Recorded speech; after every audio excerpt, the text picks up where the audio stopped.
Hello, hello, hello. This is Tiffany with Healthy Passions. If you do not know me, let me briefly introduce myself. I am a certified personal trainer, certified wellness coach, certified energy healer. By birth, I am an oracle prophetess and a natural healer. Today, we're going to get into our single Sundays, and we have a new verse today that we're going to add to our playlist. So it is going to be Genesis chapter 2, 24.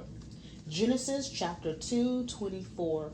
And just for a disclaimer for my preachers that get offended when people just mention scripture, I am not a preacher. I am what you call a healer. So I do not proclaim to be a teacher of the word. I do not proclaim to be a pastor or anything of those lines. But the word is welcome to us and we can all read it freely. So therefore, I use them to prove a point in references, anytime referencing to singles, to healing, or anything along those lines. So that's what I use it for.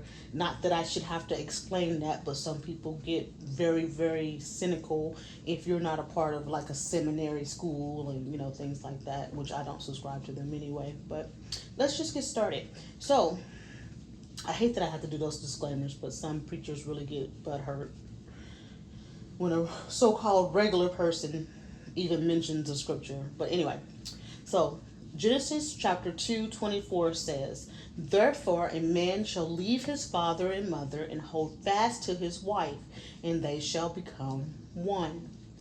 Therefore a man shall leave his father and mother and hold fast to his wife, and they shall become one. So let me give you a few points that I wanted to bring out with this. So in 2026, the man lonely epidemic is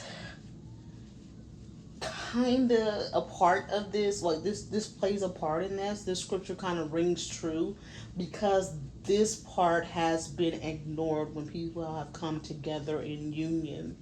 um, High divorce rates, low desire for from women to for dating, let alone marriage. It's just the desire has not been there for a lot of women in general, and extremely low birth rates worldwide, with the certain groups or races especially affecting them. Right, so it's worldwide, but from 2020 to 2026, the entire world has been under judgment. With the wicked what the wicked got away with, like for years, has been coming up to the surface and coming out into the open, and for all to see. So there's nothing you can really hide anymore. The oppression men in society have placed on women for centuries has now showed its effect on a large scale.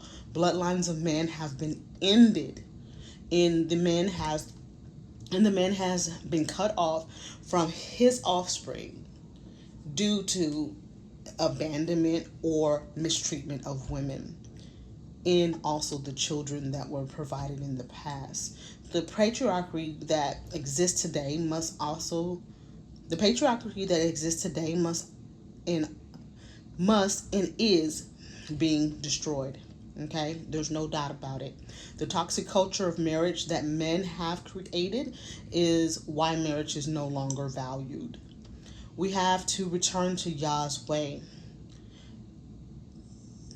Okay, so what He set aside for marriage, it looks nothing like what marriage is today. All right, so the first example would be mama's boys. This is a huge problem in marriage. Um, Mama's boys. The unhealthy soul ties that a lot of mothers have with their sons help contribute to the divorce rates. Toxic mothers cause a rift between the son and their wives, or, by competing for that number one spot. Mothers, when our sons marry, their wives become number one. And we should not be causing discord in their marriages because we keep creating situations that force our sons to choose us over their spouse, right? When they marry, that is their household. How they run it is up to them. Your job as a mother is to help by teaching wisdom in areas that they as a couple request, not just what's good for your son, but you have to adopt her as your daughter as well and treat her with respect and love. Okay, whether you agree with this choice that he's made or not, once the decision is made and they're married, there should be a form of respect. You don't have to like the girl, you need to respect her household. All right, your son is raised and should be the man, the husband, and father that he needs to be for his family. This remains the case even if you do not like the wife. Once they are married, respect their marriage as long as that woman is not harming your son or grandchildren. Step back. Fathers, this is the issue I see with fathers. Fathers, do not expect your sons to be the men that you were. Do not give them toxic advice on how to treat their wives. Do not overstep in their marriage. Unless you see that your son is out of line, then stand down. Unless he's doing something wrong, like trying to physically harm his wife or children, or doing something detrimental to his family, stand down, men. Fathers, stand down. Understand that a wife is a precious gift. Protect, this is for the men. Understand that a wife is a precious gift. Protect her at all costs, even from your crazy mothers, if need be. Your role should be to your role should be understood and maintained despite any threat. All right? Even if that threat is your parents' men. All right? Or even her parents, women. This applies both ways, but the verse is actually giving a commandment to the men who are wanting to be married. So even if that threat is your parents, you need to protect your wife at all costs, as well as your children. Guard your wife and your children spiritually, mentally, emotionally, and physically. Strong boundaries should be set in place against your mom, your dad, your entire family if need be. Okay? So there is no exceptions to the rules. Men, stop putting your moms above your mother. I have raised two sons, and I will say this: we have a healthy relationship. They are not mama's voice when it comes to being in a toxic soul tie with me. The woman that they choose is who they choose. I love and respect the woman, especially that my oldest son has chosen. I love and respect her. I do not mistreat her in any way. I treat her with respect. I do not get involved in their relationship.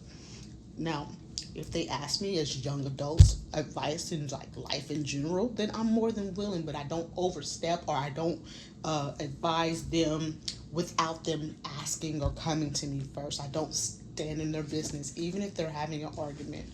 I do not, unless I see that someone is getting out of line, which thankfully they are respectful enough not to do so. But even then, I won't get into it. I let them work the thing out. Okay, and I don't meddle in their business, and I don't undermine the girlfriend that he's courting for marriage. I don't undermine her in any way. I don't talk about her behind her back. She knows exactly how I feel about her, and I think very highly of her. Thank goodness I raised my sons right, and I trust their judgment in choosing a spouse. If I see an issue, then I'll mention that issue, but so far I haven't. So it is what it is. So, ladies, stand down, especially in toxic fathers. Stop teaching your sons foolishness on like how to cheat on their wives, or how to get away with this and this and that. No, teach them to be men, godly men, so that they can, hold down their household. You guys may not be here forever, so you need to make sure that your sons and your daughters are equipped for what they signed up for their family. All right, that's the end. Have a good day. Bye.